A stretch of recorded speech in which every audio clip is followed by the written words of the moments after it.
Baseball has become such a niche sport. Other sports are more popular, and stoppages in our game more commonplace. Maybe we should just stage our season from June 25th to July 7th. World Series included. Hey everyone, welcome aboard. This is Will O'Toole welcoming you to another edition of Park Ridge Sports History. Today, I know, and I've been obsessed over the last 2 weeks, but I kind of want to end it on an uplifting note as we get closer and closer to spring, but not to baseball. And that's why I had the cartoon today. I would just wish they could solve their lockout problems in baseball so that we can start the grand old game ASAP, because I think this nation needs it just to really get us ready for the spring and summer with the familiar sounds of the wooden bat, the smell of popcorn, and the roar of the crowd. So without further ado, I'd like to take this moment and just recount what I did over the last couple of episodes. Now, look, none of this is official. I didn't go to the Elias Sports Bureau and, try to research or get their research on this. This is totally mine. I could be off by a game or two, but the point of this whole research that I did, and let's just say to inform any new viewers, if you are new to the program, you know that I go off on tangents, but I love to really get into the old sports history, particularly baseball and old-time football. And I said over the last couple of weeks, we were talking about Gehrig and Ruth, and believe me, and this is what the research is going to indicate, there was no better really combination of hitting, punch in a lineup. Actually, I shouldn't say that's the wrong word, punch. Just a monster two players in a lineup than Gehrig and Ruth and Gehrig. And I even want to talk about that today too. I mean, here is probably one of my favorite players of all time, Lou Gehrig. If he's not my top player, of course, that's Johnny Bench. He is definitely one of my top five. I just loved, as he was called, Larapin Lou, or the Iron Horse. And, of course, he was coupled with Babe Ruth. And that, I will tell you this, as I was doing this research, I really discovered a number of things. First of all, I would love to know why they got the numbers of 3 and 4 in the lineup. Now many historians probably, and many baseball fans, and maybe just anybody else who followed baseball, probably thought that Ruth hit number 3 in the order and Gehrig hit 4th in the lineup as the cleanup hitter. And of course, Gehrig does have 23 lifetime grand slams. That's an amazing total in itself, and we'll get even into that further. But I was doing the research on Ruth and Gehrig, and as I was saying to the viewers the last couple of weeks, I was just curious to see how many times Ruth and Gehrig hit home runs in the same game. I calculated 74 times, and that I'm going to say, going to give them the benefit of the doubt, that in 65 of those 74 games, the Yankees won ball games. Even if I said in 63 of the 74, the Yankees won ball games, that's over an 87% winning percentage by the Yankees when those two collaborated on combusting for big-time shots, cannonballs outside of Yankee Stadium.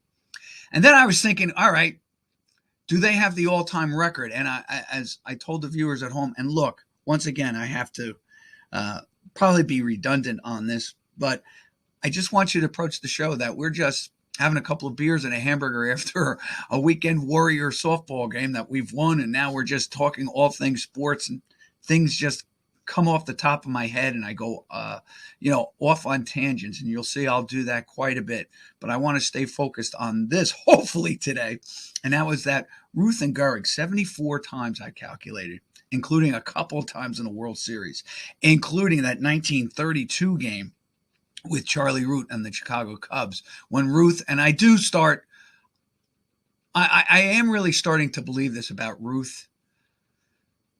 The man was just so charismatic. And I think entertainment was part of his whole DNA. Whereas Gehrig was more of a workman-like player. And of course, those personalities would clash. But those personalities not just would clash, but they would also configure in the Yankees winning a number of pennants, 6 pennants at least for Gehrig. They did win 3 World Series together. Could have won maybe a couple more had really Ruth had maybe the same approach to baseball. And I know that's a tough thing to say, especially when the guy is the all-time American League home run champ, has a 343 lifetime batting average, won nearly close to 100 games in his baseball career, and outdueled Walter Johnson 4 out of 7 times that they faced one another, including a dramatic 13-inning battle where I think both of them had combined for 29 strikeouts in like a 2-1 game. And I've done stories on that as well. But Gehrig and Ruth, 74 times I counted. And as I said, I might be off 1 or 2, but anybody who wants to refute me, you are welcome to do so. But I do have the Charlie Root. In that game, those two were just incredible. Let me just get my glasses here so I can see this again. And I'm just going to recount that 32 because I think that is really what these two ball players were all about and how scary they were as a duo. And why I say they didn't, the third and fourth, I'm starting to wonder if that's all that true. But it was in that game, Charlie Root's game, and I think it was game 3 of the World Series, 1932. They combined for 4 of 9 at-bats. They went 4 for 9 with a walk. They had 4 runs scored, 6 RBIs. Both hit 2 home runs.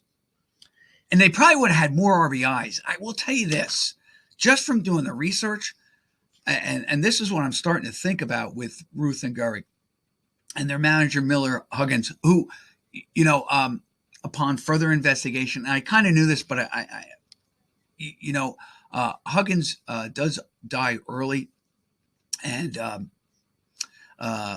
he doesn't get along with Ruth. So some of my theories about why he would move Ruth from certain situations in the lineup, I think was probably maybe a little bit of payback, trying to discipline Ruth, etc. All that aside, I was looking at some of the Yankees, their first and second hitters in the order when Ruth and Gehrig were 3rd and 4th. And it wasn't always Ruth and Gehrig. Sometimes it was Gehrig, then Ruth. Quite a bit, it was Ruth and Gehrig. Not only that, but Huggins had Gehrig hitting sometimes 2nd and 1st in the order.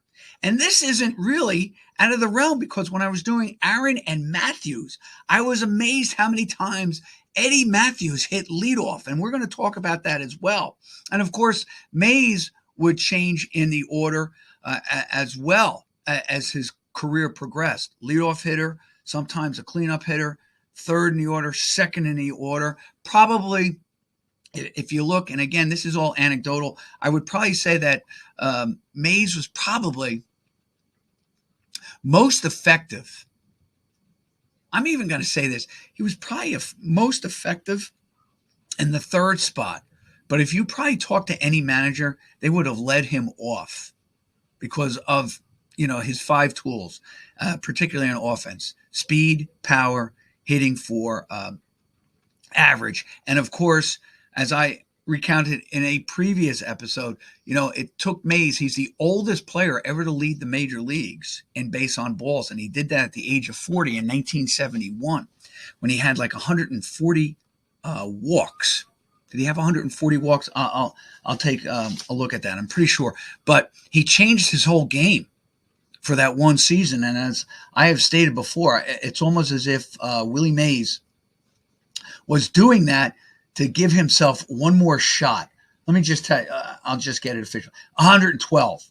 He played 136 games at the age of 40, but he led the major leagues with 112 walks. He's the oldest player to do that, to lead the league at that age, 40 years old. Incredible. And of course, I don't have to go over, well, I love going over his numbers, but led the league in home runs 3 times, led the league in scoring just once, twice, led the league in batting average once, on base percentage. And actually, that year that he led with 112 walks, he also led the major leagues in a 425 on base percentage, which is kind of interesting since Joe Torre hit 363 in 1971.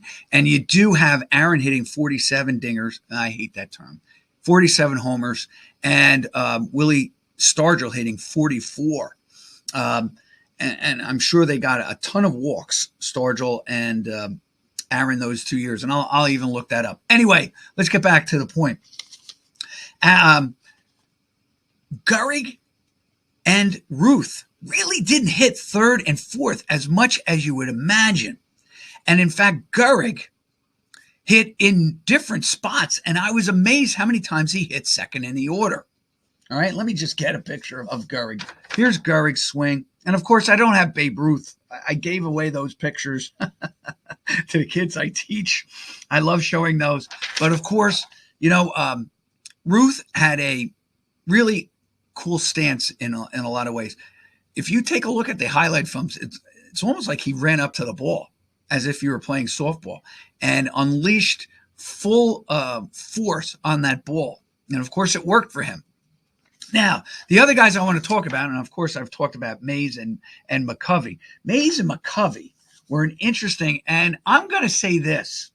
I found them an interesting pair because they had 66 times that I counted. And actually, they were 54-11 and 54-11, and one I have to go back to. So I'm just going to say that they were 54-12 or 55-12, regardless. They had over an 800 winning percentage when they hit home runs. But here's the thing. McCovey and Mays, McCovey came up 1959, and as I recounted last week, they also had, Giants had a great right-handed hitter who is a Hall of Famer, Orlando Cepeda, who I always equated to two guys. I always thought he was a bigger version of Tony Perez. And actually, they hit, I think, the same number of home runs, 379. Anyway, Cepeda and McCovey did cause quite a problem, I guess, for management. Didn't know where to put the guys. They would put McCovey in the outfield. They would put Orlando Cepeda at first base. Sometimes they would put Cepeda in the outfield and McCovey. So really from 59 to about 63, 65, they really didn't know what to do with McCovey. And I think that hurt in the research with Willie Mays. And that is that had McCovey played more games with Willie Mays, I don't think there's any doubt that they would have had more than 66. Because of all the players I was looking at, they actually played on the same team from 59 to 72. So you're talking about 14 seasons, really 13 and a third, because McCovey came up, played the last 50 games of the 1959 series. Meanwhile, the guys who I really want to get to, and I'll get to them, I'll get to Aaron and Matthews last. So I think you know where I'm coming from. I was amazed at this. Maris and Mantle do have the fewest amount of home runs that they hit together. It is 42 total, and I think probably actually 45 total. And I think I'm probably the most accurate with them simply because of this. They played the fewest seasons together. Maris comes aboard in 1960. They stay together from 1960 to 66, so that's 7 seasons.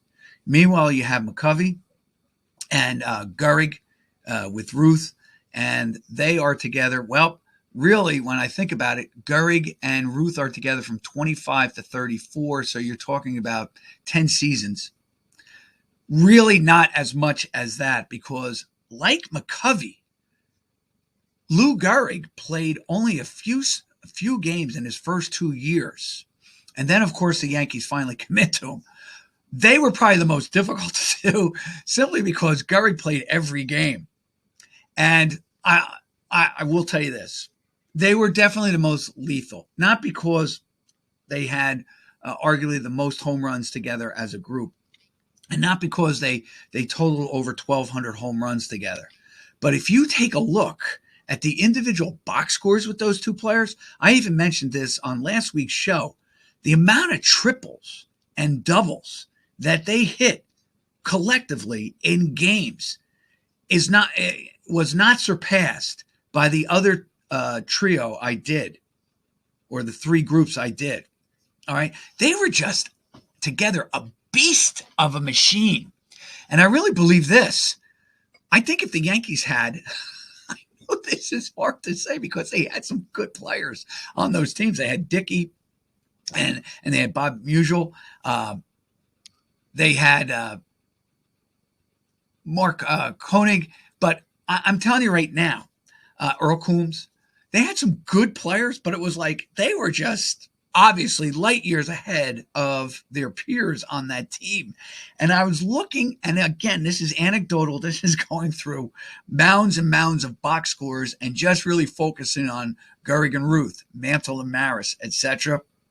That they really didn't have help at the top of the order, and yet they did lead the league in a ton of offensive categories, and they did lead the league in scoring. I get all that, but I'm telling you right now, had they had, can you imagine? Oh, man, they would be just if they had a player, a leadoff hitter, and I can't take, a star 5 player. I can't put Mays with them, and I really can't put Henderson with them, and I can't really put Rose with them, but I'm saying, man, if they had just a decent guy who got on base, they would have been incredible. I'll tell you what, had they gotten a guy like, trying to think of a ball player that could have done it for them. And I'm not talking Joe Morgan. I'm not talking superstar Hall of Fame ball players. I'm talking about, I'll tell you a good guy, and you're going to laugh at this. Had they had a guy like Dick McCall from 67 and 68, who drew like close to 200 walks in those 2 years, didn't hit high for average, but he got on base. Had they had a guy like that hitting at the top of the order, I'm telling you, the Yankees might have had 2 players with 200 RBIs in the season. As it was, Gehrig and Ruth, Gehrig, we already said last week, 153 RBIs he averaged for about 12 years in a row. 12 years in a row, 153 RBIs with highs of 184 and 173. Okay, but I will tell you this. Statistically speaking, and probably anecdotally and probably historically, when you think of a couple of home run hitters and power hitters, you're always going to think of Ruth and Gehrig first. And really, I'm going to reverse that and say Gehrig and Ruth. All right. And the funny thing is, they were both lefties, hit third and fourth. There were times when they did break it up with Bob Musial hitting in that fourth spot, but then they would drop Gehrig. But then Huggins would bat Gehrig second in the order, and he was pretty good hitting second. Again, I have to reiterate the word anecdotal because I don't have those stats. I just was trying to get the others, but these are things I was seeing in passing. I'm saying, wow, this is really a myth that they hit third and fourth all the time. They didn't. In fact, I'd even say this. They probably hit third and fourth, Ruth and Gehrig third and fourth, but I bet you it's probably majority of the time, but I bet you it's about 51%, whereas most baseball fans, and I'm talking fans and real Yankee fans, would probably think it was about 75 to 80%. Okay, knowing that Gehrig came up later in Ruth's career. And that was another thing, too. Ruth was about 4 or 5 years older. So this is what makes really Matthews and Aaron so incredible. But let me save them for last. Of course, I told you about Mays and McCovey and the difficulty they had of really getting 3 Hall of Fame sluggers in the order. It's just a shame that Cepeda couldn't play third, or one of them couldn't have played the outfield better, because they would never have traded Cepeda. Not that early in his career anyway. All right. Anyway, the one I was really intrigued about was Mantle and Maris. And I have a full 20 minutes to go here, so I'm going to really spend some time with you Yankee fans on Mantle and Maris. And let me just say this. I never liked the Yankees. Still don't like the Yankees. I respect the Yankees. I am not a Yankee historian. And what I mean by that is, look, I was kind of fooled with Gehrig and Ruth. I just assumed, and really sometimes I guess we really shouldn't listen to the conventional wisdom. And it is fun to do your own investigation on these matters. And it's these are trivial matters in the whole grand scheme of things, sports trivia and sports information and sports data, unless you're in it as a career. All the rest of us, this is just an obsession. And believe me, with me, it's an obsession. But I will tell you this, and let's just get to the heart of it. He comes in 1960. And actually, 1960, I had it here as 1966. Unfortunately, in their last year, they only did it once. Mantle and Maris. They only hit home runs together once in 1966, and that would be their swan song season together. Ready for this, man? Their first victim or victims was both guys had initials of JK. How wild is that? So you have the M&M boys, Mantle and Maris, hitting home runs together in the same game with pitchers whose last names began with K and first names began with J. And of course, you probably got the first one right if I mentioned the team, the Washington Senators, who would become the Minnesota Twins. But this is 1960, and it was probably Memorial Day weekend, 5/28/60. And Maris hits his 10th home run, and Mantle hits his 5th, and they hit him off Jim Cott for Mantle and Jack Kralik for Maris. All right? They hit 7 home runs together in 1960. None in the World Series. 61 is a beast year for them. I mean, let's face it, 61 and 54. So together they hit over 100 home runs together, 110 home runs together. Well, they actually did it in 1961. They hit it 7. Then in 61, ready for this, they did it 15 times. 15 times they connected on home runs in 1961 in the same game. Now, you might say, well, listen, that's really not a big deal because, you know, if it's 110 home runs and it's 162 games, of course, that was the year that they added 8 more games because of expansion. And how can we forget the commissioner of baseball, quote unquote, which he never did, add an asterisk next to Maris's thing. And I will tell you this, Maris, I don't know whether he has the numbers for the Hall of Fame, nor quote unquote the WAR. But I will attest to this. I remember hearing Mickey Mantle say that Maris should probably be in the Hall of Fame. And that if the writers hadn't treated Ruth with such reverence, or rather the record that Ruth had with such reverence, that had they just treated Maris as, wow, this is breathtaking, a record being hit right before our eyes, had they not had that kind of bias towards Ruth, and let's be honest, nobody was going to say that Maris was a greater player than Ruth after hitting 61 home runs. It's just a number, you know. And I think even to this day, and he stands the test of time over 100 years. And Ruth is dead, a good 70 years, that he's still seen as the greatest player of all time. And of course, we've made arguments for Mays or Aaron, maybe even Barry Bonds, but I don't think anybody really, when they start to debate the issue, doesn't include Ruth in that and kind of say, you know what, I think Ruth has the edge because of pitching and what he did, saving baseball from all the gambling, etc. And plus, he was hitting more home runs than teams. Incredible. Anyway, they did it 15 times in 61. Here's what I found amazing, though.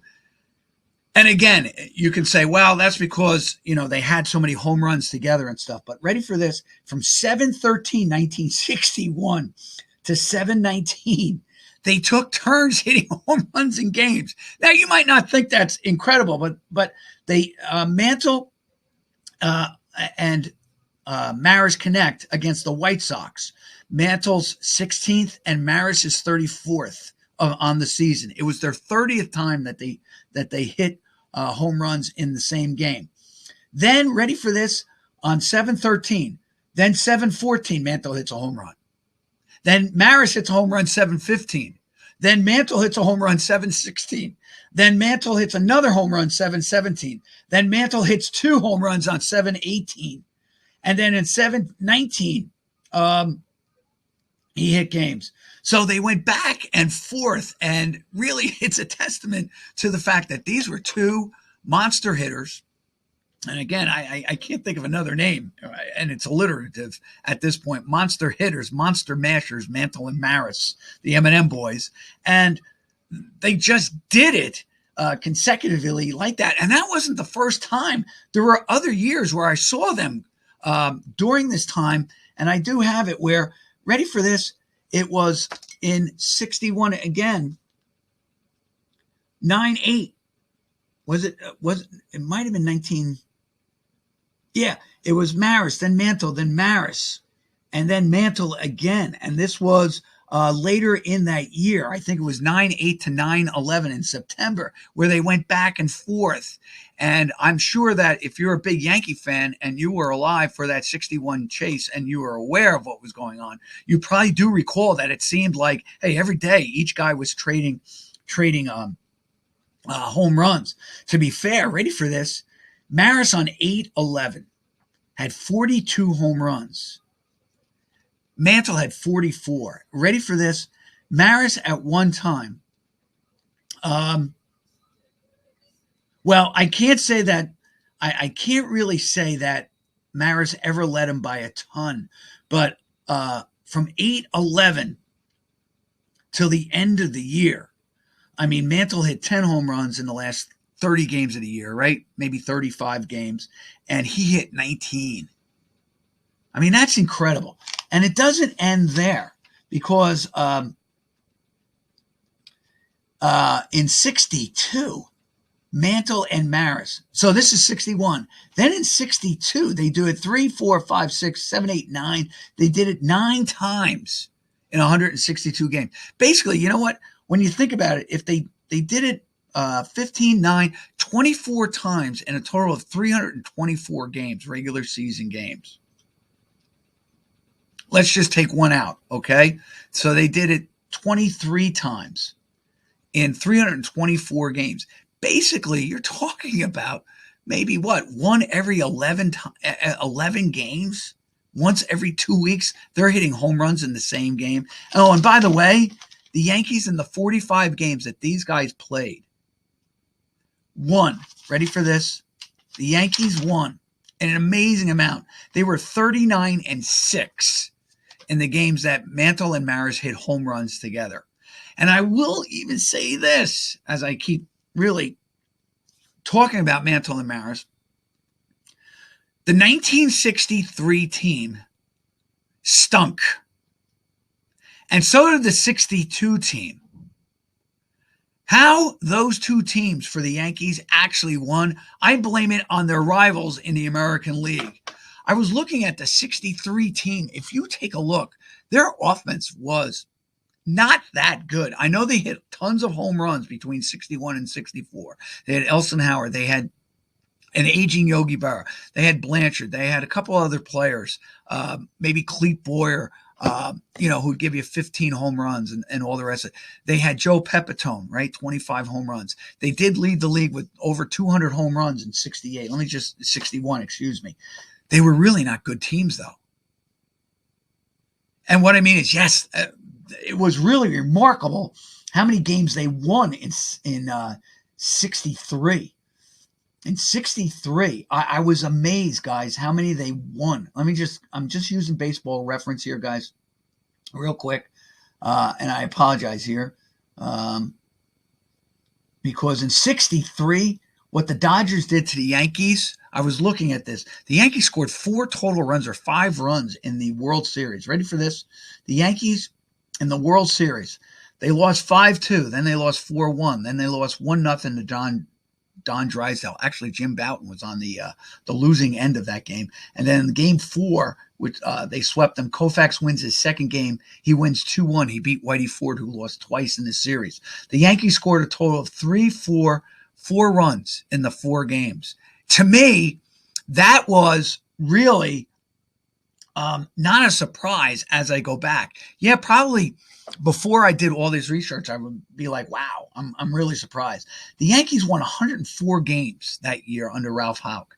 The Pythagorean theorem, or win-loss total, which Bill James came up, had them winning 100 games. So they were 4 games over.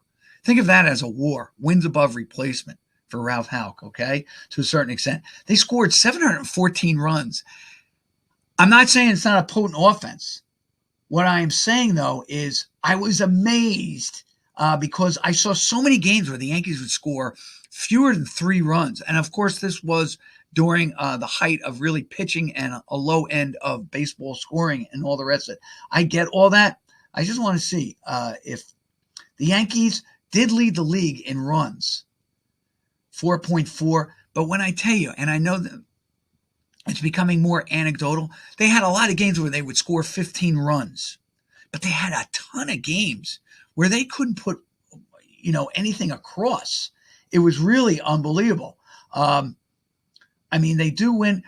They blow everybody out of the water. The White Sox won 94 games, but they still finished 10.5 game out. What the Yankees did, you have to give credit to Ralph Houck, because going through that 63 team or that 63 year with the Yankees, they're not an impressive. But I know that sounds funny when I say that. Hey, wait, they won 104 games. I know. If this was any other team or any other franchise than the Yankees, I would say yes, it's incredible. It just seemed to me, though, that 63 was really showing that the foundation of this great Yankee dynasty was starting to crumble. And of course, they do win in 64, but then everything falls apart in 65. And of course, 66, they finish in last place. Although, as I've recounted on other shows, the 66 season was not all that bad, because they get rid of Johnny Keane, who had a record of 4-16, and the Yankees won, let's say, 73 games that year. I'm going to say they went 73-89, which is not a bad record for a last place team. Usually when you think of last place, you think of a team that wins anywhere from 55 to maybe 65 games, maybe even 66. Yankees did not really play all that badly after Ralph Houck comes aboard. In fact, I'm just doing the quick math. They went 69-73 under Houck. So a mediocre ball club. And you have an aging Mickey Mantle that probably, how do I put this, was still productive, but probably because of his injuries that had now really, really taken a toll on him. He couldn't play really anywhere in the field except first base.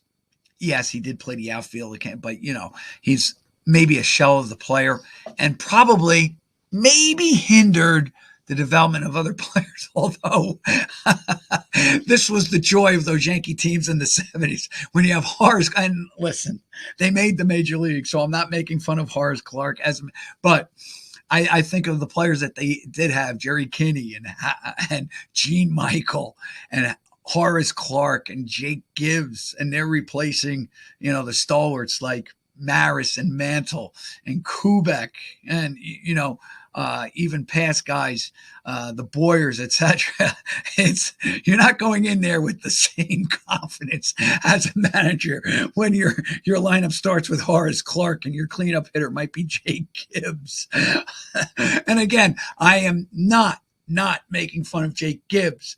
I am just saying the talent shift was unbelievable.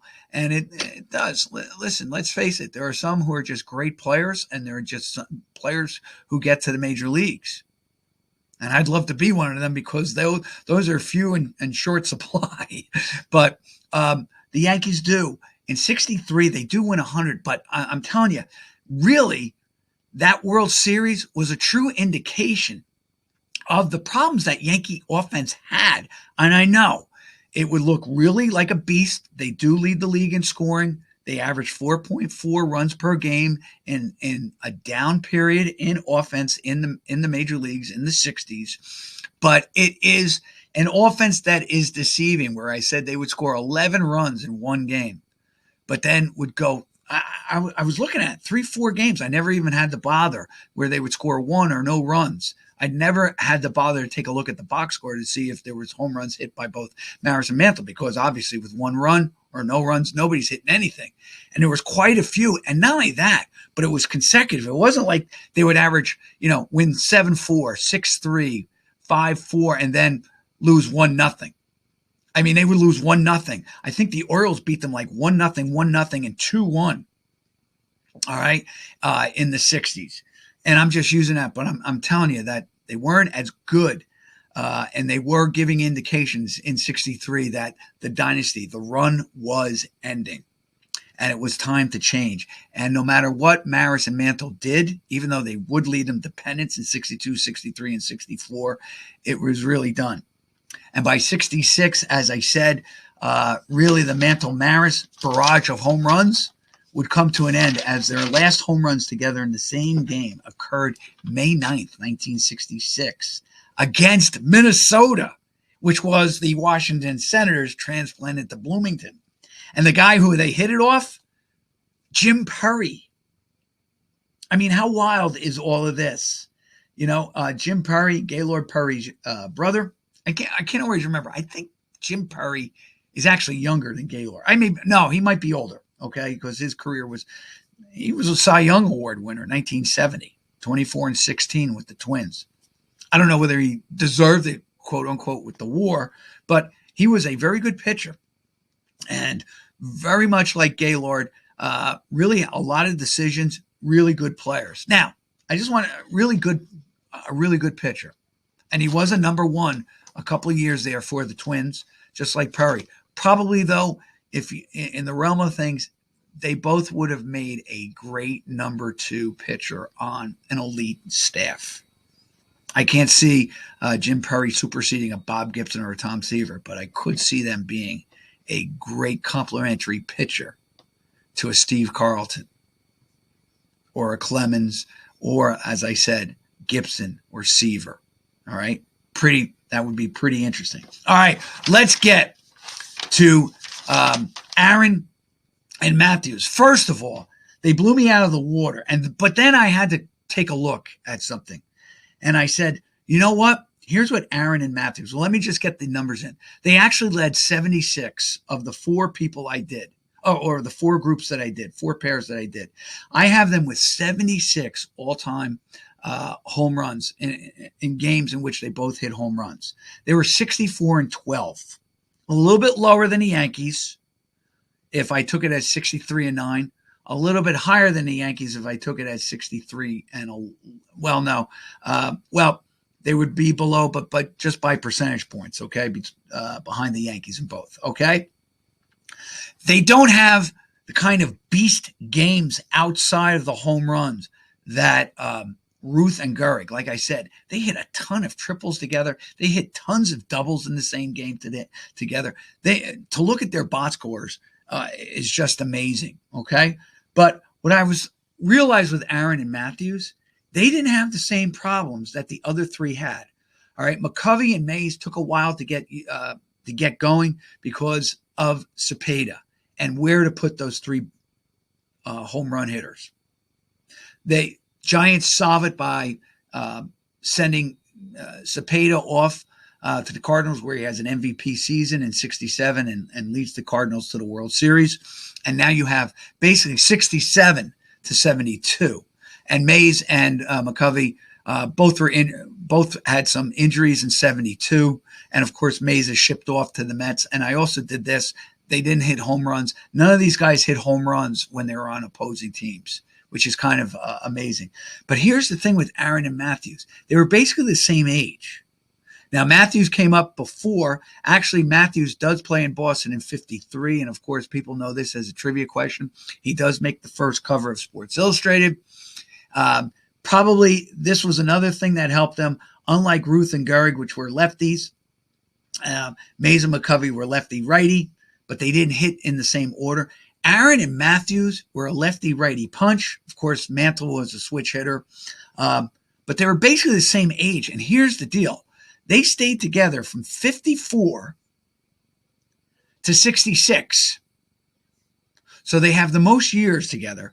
And they play a ton of games together because both were really injury-free. I know that Matthews, towards the end, played fewer and fewer games. And, of course, his home runs diminish, where Aaron goes lights out. It takes Aaron a few years to get his home run swing, but when he does, he is just phenomenal. Here's the deal, though, I wanted to make. When Aaron first comes up, he hits low in the order. He is the Rookie of the Year in 54. He only hits 13 home runs. It takes him about 3 years to get to 40. But then after that, ready for this, they really start to play like crazy The Braves teams, I would say, probably could have been better. I didn't take a look at their Pythagorean win-loss as I should have, and I apologize for that.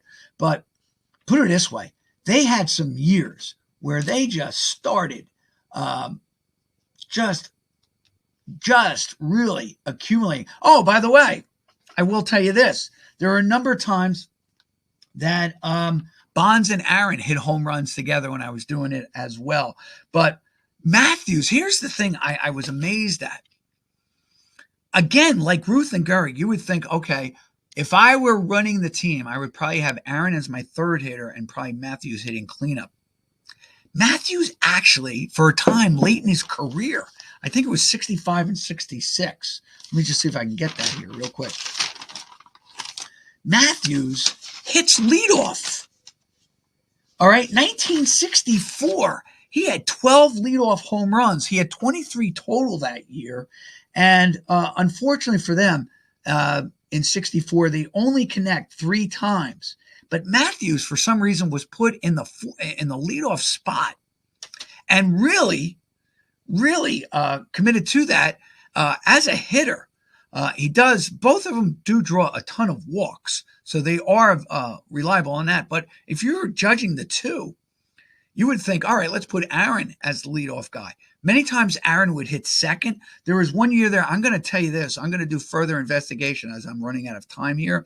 But I would love to see what Aaron hit in the second spot, because there was like 2 or 3 seasons where he hit he hit primarily, and I'm talking about 80% of the time, as the number 2 hitter. And I would love to see what his numbers are for that.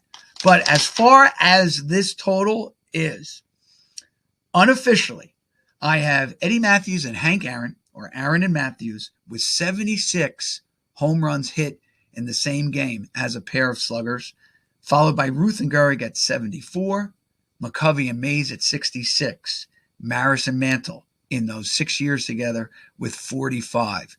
But all 4 of them, total together, a winning percentage of 82%, 818. That's an incredible winning percentage. And this is Will O'Toole bringing you another edition of Park Ridge Sports History. Thank you for joining us. Shout out again to my producer, Howard Fredericks, because I know he is going to make this into a quote-unquote award-winning. We're talking about great hitting pairs of home run machines in baseball history.